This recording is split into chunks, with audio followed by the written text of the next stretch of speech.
What if I told you that, in the next few minutes, you can learn how to never lose your peace because of anyone again?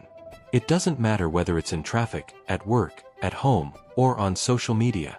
There is an invisible point between what happens and your reaction. And it is exactly at that point that most people lose control without even realizing it. You may think you get irritated because of others, but the truth is that, most of the time, you are reacting on autopilot. Peace is not lost all at once. It dissolves slowly, through small emotional concessions that seem harmless. A sharp comment you hold onto. A look of contempt you interpret as an attack. A frustrated expectation you turn into resentment. By the time you notice, you have already handed over your mood, your energy, your focus, and even your entire day into someone else's hands. And the worst part, the person who upset you probably has no idea of the impact they caused. Today, you will discover 10 silent habits that the Stoics practiced so they would never become prisoners of irritation. By the end, you will understand that peace is not something found by luck, nor does it depend on a calm world. It is built internally, strengthened every day, and can become your greatest weapon. Marcus Aurelius said that calmness is invincible. Not because the world is kind, but because the one who masters himself is mastered by no one. Stoicism does not teach coldness, it teaches strength. You do not control what the world does, but you control what you return to the world. And everything begins with a simple decision: not to insult, not to argue, not to react in anger on impulse. It may seem small, but it is revolutionary. True emotional freedom is born when you realize that your reaction is a choice, not an obligation. Habit 1. Breathe before reacting. Imagine chaotic traffic, piled up commitments, messages pouring in, pressure building, and the feeling that time is running against you. Suddenly, someone cuts you off aggressively and honks as if it were your fault. Your body reacts instantly. Your heart races, your jaw tightens, your hands grip the steering wheel. The impulse arises like an automatic reflex. Shout, honk back, retaliate, prove you are right. But it is exactly in that second that the most important moment of your day happens. Epictetus taught that it is not events that disturb us, but the interpretation we give them. Between stimulus and response there is an invisible space, and that is where your emotional freedom lives. Breathing before reacting is not just calming down, it is reclaiming control of your own mind. When you inhale slowly and exhale consciously, your body begins to slow down and sends a direct signal to your brain that there is no real danger. This breaks the cycle of impulsiveness and returns to you the power to choose how to act. The situation may still be irritating, the other driver may still be wrong, but you stop being a prisoner of the moment. Creating the habit of breathing before responding transforms impulsive reactions into conscious decisions. The next time you feel anger rising, make an intentional pause, take a deep breath, and ask yourself whether it is worth spending your peace on something that will probably not matter in a few hours. This small interval may seem insignificant, but it is what separates people ruled by emotions from people who rule their own lives. Habit 2. Observe.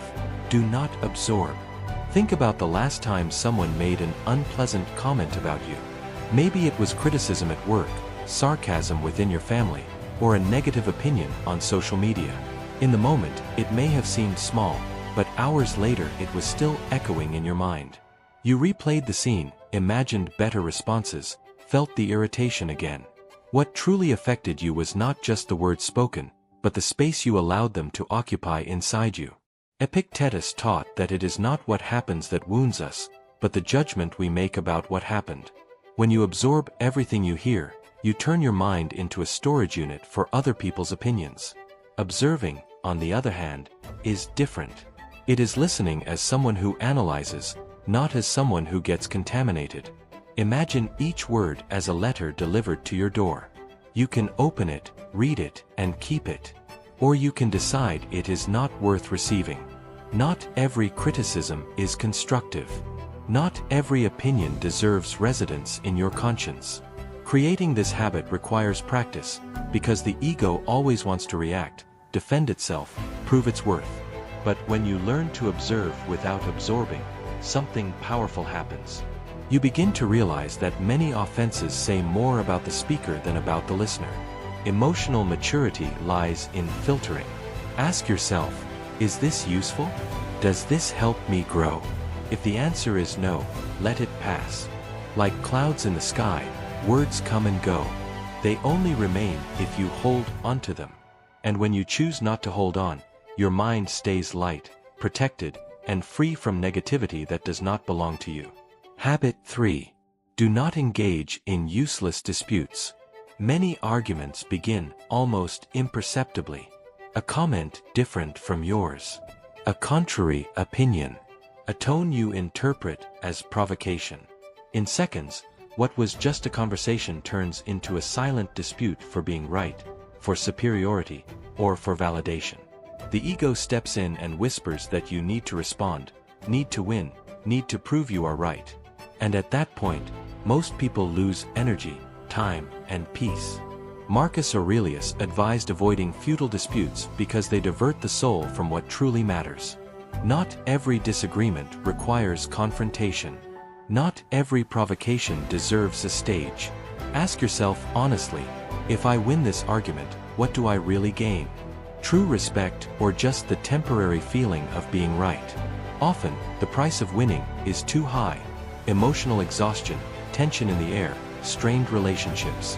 The Stoic understands that being right is not always more important than being at peace. Choosing not to engage is an act of emotional intelligence. It means recognizing that some battles do not elevate you, they only drain you. It means understanding that arguing with someone who does not want to understand is like trying to fill a container with a hole in it.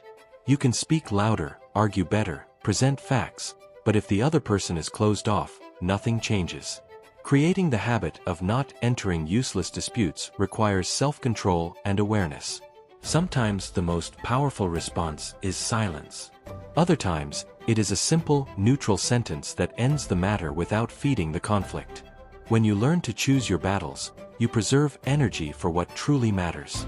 And you discover that real strength lies not in winning arguments, but in knowing when they are simply not worth your peace. Habit 4. Rewrite the thought, not the situation.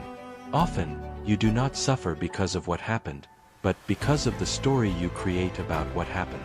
Someone criticizes your work, and within seconds your mind transforms it into devaluation, rejection, or personal attack. A silence becomes contempt. A mistake becomes proof of incompetence. Seneca taught that we suffer more in imagination than in reality. The fact is neutral. The meaning is constructed.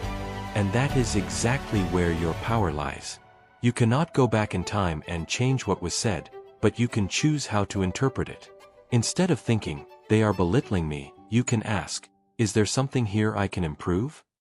Instead of concluding, I am not good enough, you can reflect, this is a challenge to grow. Rewriting the thought means taking control of your internal narrative. It means stepping out of the position of victim of circumstances and assuming the role of protagonist of your own mind. This habit requires awareness, because the brain tends to search for threats and exaggerate risks. But when you begin to question your own thoughts, you realize that many of them are not facts. They are premature interpretations.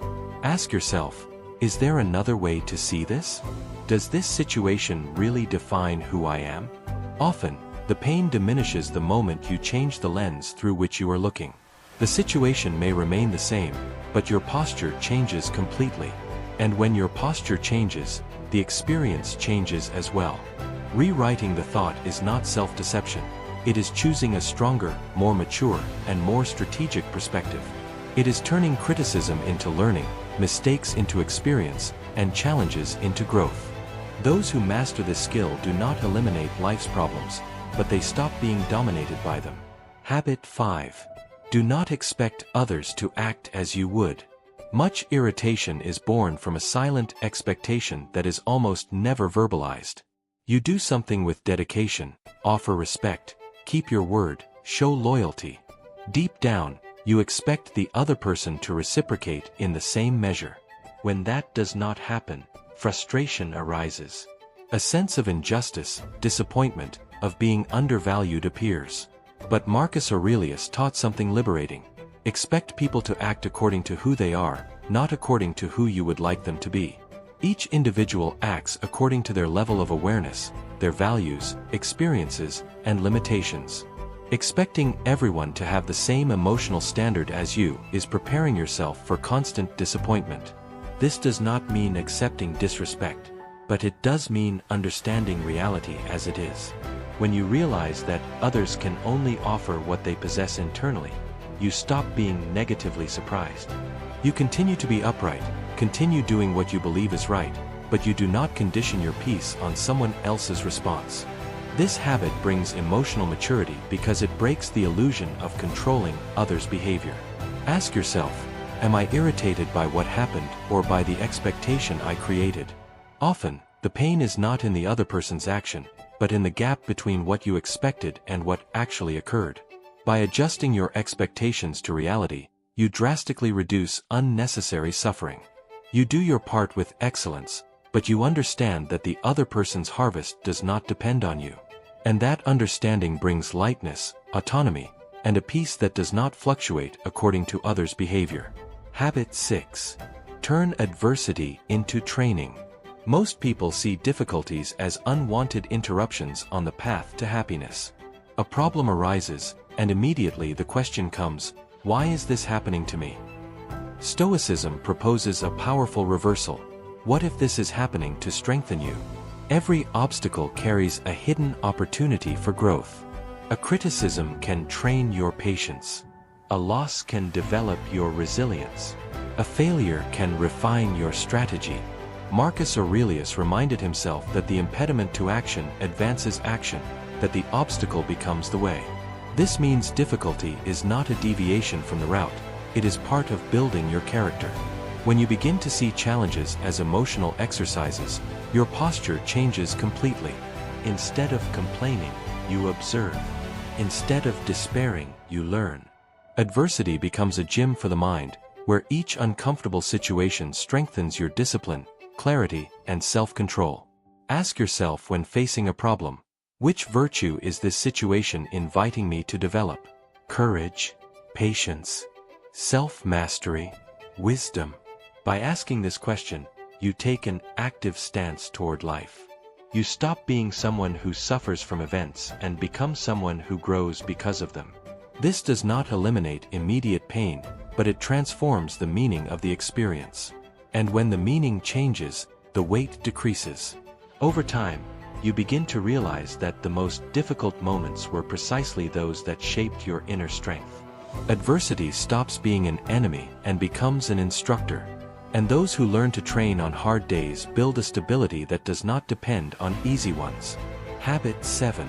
Cultivate indifference to what does not define your character. There is a profound difference between what affects your image and what truly affects your essence. Often, you exhaust yourself trying to protect reputation, approval, praise, and external validation, as if these determined your worth. But for the Stoics, none of this touches who you truly are. The only true good is character. The only true evil is acting against your own principles. Everything else is circumstance. When someone speaks badly about you, when your effort is not recognized, when you are ignored, what exactly was wounded?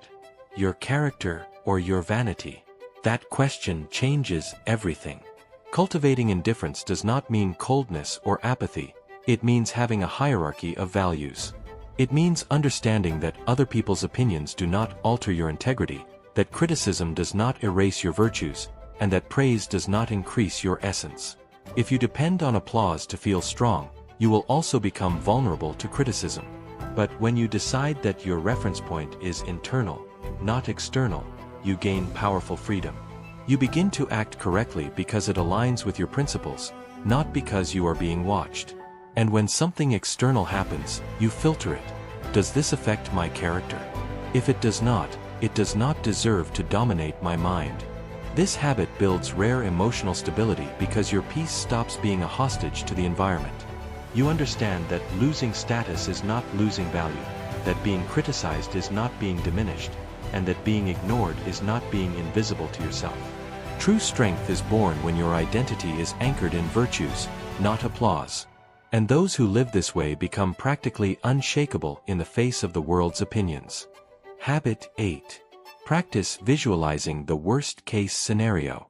It may seem strange, but one of the most powerful Stoic practices is consciously imagining what you fear. Most people avoid thinking about the worst, as if ignoring the possibility were a form of protection. But fear grows precisely in the dark, in what is not faced directly. When you bring to mind the scenario you fear most, rejection, loss, criticism, failure, and analyze it calmly, something surprising happens. It begins to lose strength. You realize that even in the worst case, your ability to act with dignity, intelligence, and self-control would remain. Visualization is not pessimism, it is emotional preparation. It is training the mind before the battle happens. By imagining a difficult situation and reflecting on how you would respond with firmness and balance, you reduce the shock if it actually occurs. And often, when examining the worst-case scenario, you discover that it is not as devastating as it seemed. Ask yourself, if this happened, what exactly would I lose? And what would still remain under my control? Almost always, your essence, your skills, and your capacity to rebuild remain intact. This exercise reduces anxiety because it turns the unknown into something examined. It creates a sense of readiness. Instead of living in constant fear that something will go wrong, you feel prepared if it does. And when the mind is prepared, fear stops commanding your decisions. You act with more courage because you know that even in the worst case, you can still choose your posture. And that awareness brings a silent, solid confidence that is difficult to shake. Habit 9. Remember the impermanence of all things.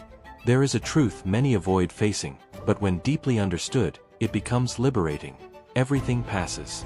Pain passes. Humiliation passes. Rejection passes.